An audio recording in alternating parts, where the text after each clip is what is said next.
Hey, everybody, this is TJR. And this is Robert Kinsler. And joining us today, Robert, we've got Superfan hanging out with us here. Cool. And anyways, though, so we're here today to talk about U2's announcement. They are going to be very soon, dates have not yet been announced, but very soon they will begin a Las Vegas residency at a new venue that is yet to open called the Sphere. And it has been announced, of course, that Larry Mullen, their drummer, will not be, he'll be sitting it out, basically. We'll talk about that too. And this announcement has generated a number of controversies on the internet, as is natural for the internet, in my opinion. But first, I know there's some things that you'd like to just kind of just talk about, and you've got some stuff you'd like to read to everybody first. So I'm gonna let you Right. take the floor Well, here first. yeah, and speaking of the Larry Mullen Jr. Element to this story, there was some press coverage, some high-profile press coverage, I believe back in November, so just a couple months back, where Larry, who's always, the most private member of U2, he had kind of alluded that if the band did any playing, any performing, he would not probably be a part of that because of some health issues he was dealing with, and that seems to be definitely be the case with what we're hearing and according to the press release that went out yesterday. And that press release was shot out immediately after the teaser trailer was shown during the Super Bowl. So, basically most of the world saw that. And This will be U2's first performance since I believe 2019. And what I'm going to read a little bit from is some of the press release that went out yesterday following that short teaser that was played on the Super Bowl. It says, it's going to take all we've got to approach the Sphere without our bandmate in the drum seat.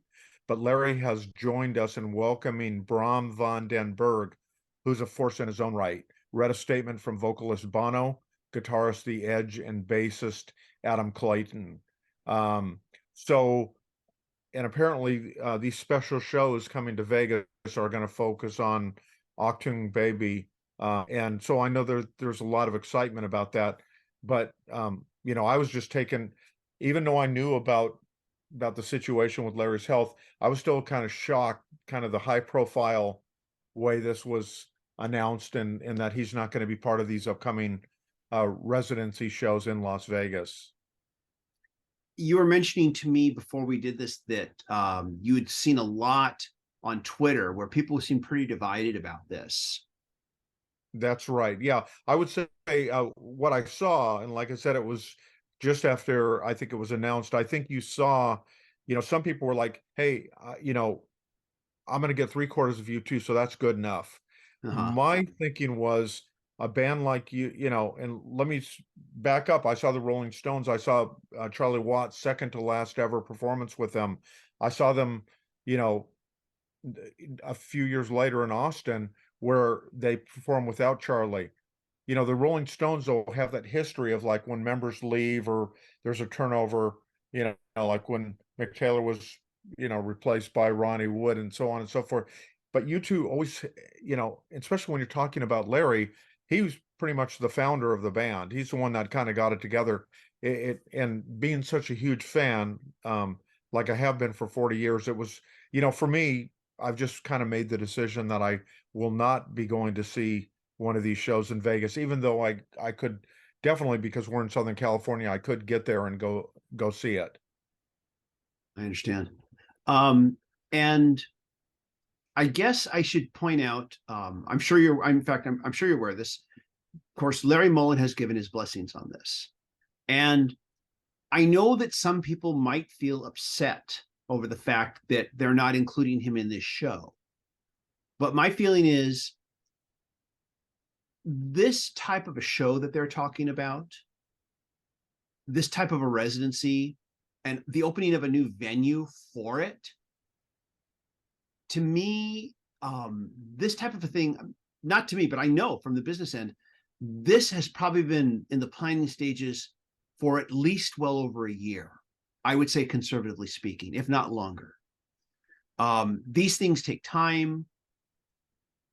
a lot of negotiations, and I'm sure there was every intention that Larry Mullen would be part of that show at some point when they first began this. Um, I'm sure that that was the intention. Contracts were probably signed quite some time ago. Negotiations were made, but he needs surgery, and I guess I've read that it has to do with his back, his neck, his Mhm. knees. I've heard the Nothing same like thing. Yeah. official, I don't think, has been disclosed, but of course, like you, I read that this is not his first time on this particular merry-go-round. This is not his first Right. time at this rodeo where he's had to deal with physical health issues, and that's due to a lifetime of touring playing drums, Yeah. you know, Well, and the and rigors of the TJ, road.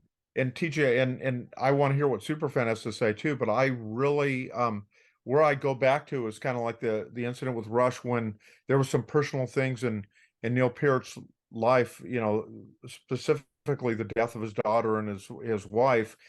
He went on that, you know, very well chronicled motorcycle trip across North America.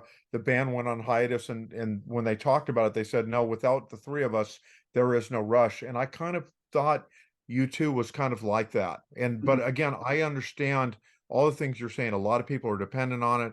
There's a lot of people that are very excited. I'm sure these shows are going to be visually and you know, and from an audio perspective, be stunning and be really special shows. And here all I'm doing is kind of talking about myself. I'm Sure. curious, are you a super fan? Would you be, if you're able to score the tickets, would you be interested in going to that, or do you have any reservations? I'm sad that he won't be there, but I would still go.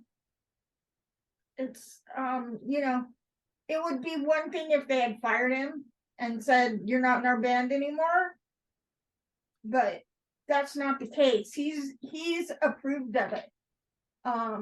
We saw an interview on YouTube with Bono and his wife Allie that was done a few months back in conjunction as promo for his book, Bono's book. And they talked about the fact that he needed to have surgery and that they were going to be going on without him. I knew that this was coming. And the thing is, I sense that none of this is permanent. The idea is that he will recover, he'll recuperate, he will rejoin the band. But Yeah. I think they all realize that the seriousness of the surgery that he has to go through means that he needs a long recovery time period. And so therefore, it sounds to me like he probably won't make any of these dates with the Sphere, I'm guessing. Although if he were to fully recover prior to that and give his okay, I'm sure He'd be able to come back. I'm sure that he'd be like welcome back as soon as he possibly felt he was able to. I'm sure there'd be Yeah. no issue with that. I also, like I said, and like I said, we're all wishing the best, for Right. Larry. Of course, I know you are, Superfan is, I am, but I'm sure that the plan is that once this residency is over, that they will, of course, tour again. I'm sure that's the plan. But yeah, that's kind of where I come from with it, is that there's a lot that was planned business wise for this, but also, and a lot of people are excited to see them again, but also you have to figure a lot of people's livelihoods depend on them doing these shows. A lot for people who are employed by the venue, people who are employed by U2, there's a lot of people's livelihoods that are depending on them to be able to do these shows. And I think that's probably one more reason why Larry's like, do it. Don't stop because of me. Go do it. As soon as I'm well, I'll come back. So I don't see it as a diss to Larry. If Larry died and Don't got say that. okay, well, I'm just saying, if he died and they said, okay, we're replacing him with another drummer, then I'd have to reevaluate that, because I agree with you. U2 is one of those bands that it seems impossible to think of any one member not being there and it still being U2. Yeah. Right. And you brought up Rush.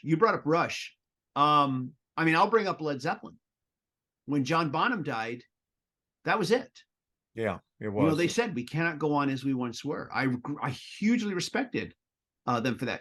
Queen, when they lost Freddie Mercury, they've never performed as Queen. They performed as Queen and Paul Rogers. They've Right. performed as Queen and Adam Lambert, but they've never performed as Queen. Yeah. Since then. So I get where you're coming from with this, but I feel like this is just temporary. I feel like it's temporary. Yeah, and I feel like plans were made back when Larry was still able to do this. Back when all four of them were probably able to do this, because these take so much planning. Hearing about them doing a residency at the Sphere over a year ago. Okay. The first written thing Yeah, I know. was in I know in one of the July. articles I read, Superfan, I know they said it had been in the works for at least several years. That was the official press coverage. So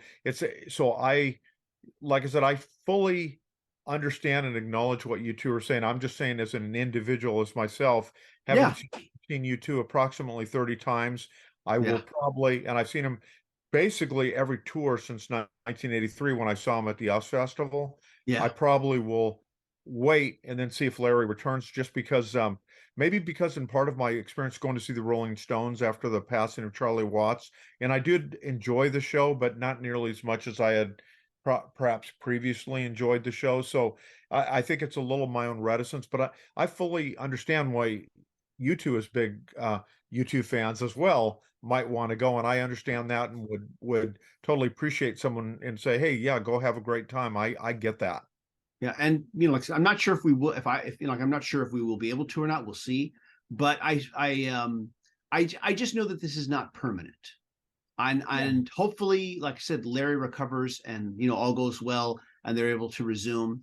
So with that said, now there have been some other controversies going around the internet about this. One was from the New York Post, who basically criticized the band for putting out an ad about a sphere hovering over different cities around the world, within a week of the whole Chinese spy balloon situation that occurred. That's just silly. And yeah, I mean, do you want to say anything about that, or should I? Well, I could make a joke about being full of hot air or something, but maybe I better. I think I'm not exactly the funniest guy in the room at any given time, so maybe. But no, on a serious note, I would not. My criticism wouldn't be directed in that area. I think it's a real stretch to try to criticize them for that, because first of all, this commercial was probably began shooting well before the Chinese, spy balloon incident. Number one, you look at how much money, you look at the money that's on the screen for that commercial, you can tell they were making this well before that. But two, I watched the commercial, and before hearing what the New York, or maybe it was the New York Times, I'm sorry, not the New York Times, the New York Post, excuse me. I apologize, New York Times. It was not the New York Times, it was the New York Post. My apologies. But before even watching their video on it, I saw the commercial like anybody else, and I knew about was well aware of the Chinese spy balloon thing. I never made a connection between the two. Why? Because the two have nothing to do with each other, and I'm an adult, and I can reason these things out. So yeah, that was a really weird one. I sure hope that goes nowhere. Yeah, they're just grasping at straws at that point. Yeah, that's true. The internet likes to find things to outrage people over. So some of the other things I've heard about people talking about, grumbling about on the internet, is the whole idea that U2 is doing a residency, in Las Vegas. That's like that, this is where rock stars go to die. This is not rock and roll. It's not a real rock concert, that type of thing. Any thoughts on that you want to share? A couple. I can tell you, I've seen U2 twice in Las Vegas. Those were two of their best ever performances. There is a magic in Vegas. I've seen Simple Minds a few years ago. They played their first ever show in Vegas, and you could see the band. The energy was elevated. There's something about Las Vegas, and you don't even have to go into a casino. There's something about the vibe of that town that it may, that it is very special, and so. And I have seen a few other artists there, and I think they've delivered really amazing performances there. So maybe there's some kind of magic dust there, pixie dust of some kind or something. Yeah. So I don't necessarily say, oh yeah, if you go, if you do participate in a residency or if you're performing in Vegas, it's a bad thing. If the band's inspired and feels like, hey, this is a special theater, this is gonna, I mean, look at those great performances of Love with Cirque du Soleil and stuff. That's been, uniformly praised for the use of the Beatles music and what George and Giles Martin did with the soundtrack. I mean, so Oh I yeah. have, yeah. So I think that's kind of a silly area to I criticize. I saw Cirque du Soleil, the Love Show. I thought it was amazing, but Me I never too. thought it was a rock concert because it wasn't a rock concert. Right. It was a multimedia experience. But it was staged in a theater kind of built for that Yeah, there were live presentation. performers. Yeah, there were live performers doing acrobatics. There was visuals. There was audio. There was so much going on. It was Yeah. astounding. Absolutely Yeah. astounding. It's still one of the most amazing theatrical experiences I've ever seen. Agree. But of course, I know it wasn't a rock concert. Mhm. You know, to say that U2 doing this is that, I mean, to say this is not a rock concert because it's in Las Vegas, because it's a residency, if U2 wasn't playing their instruments and performing live, then I'd say, yeah, you have a point there. But as long as U2 is playing their instruments and playing live, it's a rock concert. The venue doesn't matter. But apparently this venue is going to allow them to do a show like they've never been able to do before because they can't tour the setup that this venue will have.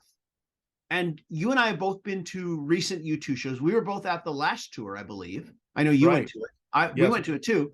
And visually, it was unlike anything I'd ever seen before. It was I astounding. agree. Yeah. It was still a live show. And the venue doesn't matter. But apparently, from what they're saying, this venue will allow them to do something even more elevated than that, which is hard for me to imagine, considering how amazing that live show was. But the thing is U2 has always put their own money behind their stage shows. They paid for it out of their pockets, and touring these stage shows, it's not easy, it's not cheap. So I can see the appeal that you've just got a venue here that that they don't have to tour, and that they can do things that they haven't been able to do prior. So I understand that. Now, this leads into the other bit of controversy that I've been hearing, is that this isn't fair to the fans, because fans have to now travel to Las Vegas, get a place to stay, all this stuff. That it's the expense involved. And before I say anything about it, Superfan, is there anything you would say about it, or Robert, anything you want to say? Well, maybe let Superfan first. I would say that it's up to you. Either you can afford to go or you can't. Do what you can afford to do. It's mm-hmm. Yeah, no one's forcing anybody. Forcing anybody. Robert, what do you want to say? Yeah, well, I'm thinking the perspective. People, as you and Superfan know, most years I'm able to go to Coachella, and I'm always astounded by, you meet young people that maybe they're just kind of setting out. For them, many of them, it's such a destination. They come from Australia, they come from all points in North America. I know I met some fans that came up from South Mexico. It was difficult, but they wanted so badly to get there. People find a way if it's important. And I think for some hardcore U2 fans, this sounds like it gets going to Vegas is it used to be a pretty reasonable place to stay and eat and all those things. That has changed over, I'd say, the last 20-25 years. It is very expensive to, it's so it is going to take some commitment. I hear you. I see, Las Vegas as probably one of the most traveled to cities in the world, from around the world. People from all around the world go there. So I can see where this will probably fit into a lot of people's vacation plans. Exactly. But I also don't think that U2 is going to stop touring because of this. Elton John did a residency and he went right back to touring once it was done. That's right. And and even COVID, even had to put it off during COVID, but still came back and to finish his final farewell tour. And I really can't picture that U2 is not going to tour after this. I'm sure this is lucrative, but I also get the feeling that it's a chance to do something, to put on a show that they just can't do within the confines of touring. And so, we're lucky. We're here in Southern California. Going to Las Vegas is not difficult for us. Yeah, it's not. Yeah. Getting a room for a night or two, not that expensive for us. Exactly. Driving to Vegas, we can drive there, or we can take a plane if we want to. Yeah. But yeah, it's not that big of a thing. Exactly. But I can understand but I can understand if you're say you're on the East Coast, it's a lot harder for you. But also, again, just like you said with Coachella, people come from all over the world just to go to it. And people come from all over the world just to go to Vegas, even without U2. People come from all over the world just to go to Vegas. And they came from all over the world to see Elvis. Yeah. In Vegas. And I can see where for a lot of people that works. Yeah. Going to Vegas. It's a case by case thing. Exactly.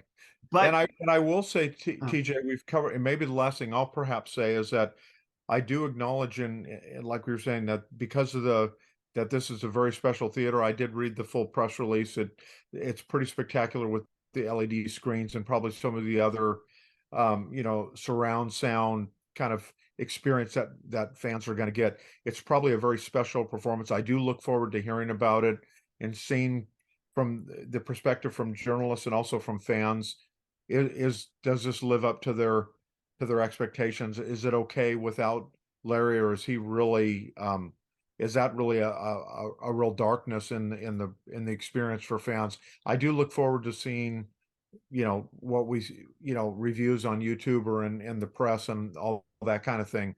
So I'll be interested to see what you and Superfan probably say on that. And I'm sure there will be a Blu-ray release, more than likely. For a lot of their major concerts, there have been a Blu-ray release. I'm sure there'll be something for that too as well, given the uniqueness of this. I would hope there would be. But if we do go, yes, we'll talk about it, and we'll let you know what we thought of it here, both in person and on the channel here. But getting back to what I was saying though about just the whole idea of, is it fair to the fans? I guess it's going to work for some fans really well from different parts of the world, but for others, it's going to be too much. It's going to be too hard for them. Yeah. And for those that it is too hard for them, I feel bad for them. But I don't think this is the final word for U2. I really don't. And I don't think they're going to stop touring. I think that once Larry is able to, that they will continue. There is, of course, the possibility that Larry won't get better. That's heartbreaking to even think about. But it is a possibility. Yeah. It is a possibility. Yeah. And so should they go on if he doesn't get better? Right now, I keep saying it's not permanent. Larry's given his blessing. And even if it was permanent, he might still give his blessing. So I guess that's kind of a thing. Should U2 go on without Larry, especially if Larry gives his blessing? Right. Should they go on? I have a strong feeling he would want them to go on without him. Yeah. Maybe I'm wrong, but I just have a strong feeling about that. It's news, but it's a personal choice, and I respect your decision on it. I can understand where you're coming from. And if I do go, I feel like it won't be the same. Without Larry there, it won't be the same. It'll be different because it's a different player. Right. It's a totally different player. The moment you change any member of a band, the sound changes, the dynamic changes. It does. And many bands are able to move on, after they change a member, and some aren't. We'll have to see what happens. But this is a member change. It's a substitution. At this point, it's not a member change. Yeah, I think Superfan has the right idea. It's not at this point, anyways. It could happen, but at this point, it's not. So we have to look at it that way. That's how we're looking at it. It's just a temporary thing. But at this point now, we'd just like to hear what everybody else has to say about this. What are your thoughts? Would you go see them without Larry? What are your thoughts? What if he can't continue in moving forward? Well, Superfan doesn't like me talking about that. Shouldn't like me saying that. Anyways, I always have to consider all possibilities, and I'm sure they have to. They're four very reasonable adults, and I'm sure they've talked about this You know, like Well, we're talking about. I'm sure they talked this all through at between the least four of them. Yeah. So I won't ask you who you think isn't then. I'm not telling. Yeah, I know you're not. Anyways, though, everybody tell us what you think. Leave a comment. As always, if you like these videos, be sure to hit like, hit subscribe, and hit the bell notification icon. And if you want to show a little extra support, just hit the super thanks button. And a big shout out to the patron supporters, excuse me. Here's the mighty. There you go. She beat me to it. And patron supporters do get exclusive weekly videos not available here on the channel. Everybody, thank you so much for watching. Robert, thanks for joining. Superfan, thanks for joining. We'll see you all in the next video. Take care, everybody. Bye-bye. Bye, everyone. Bye.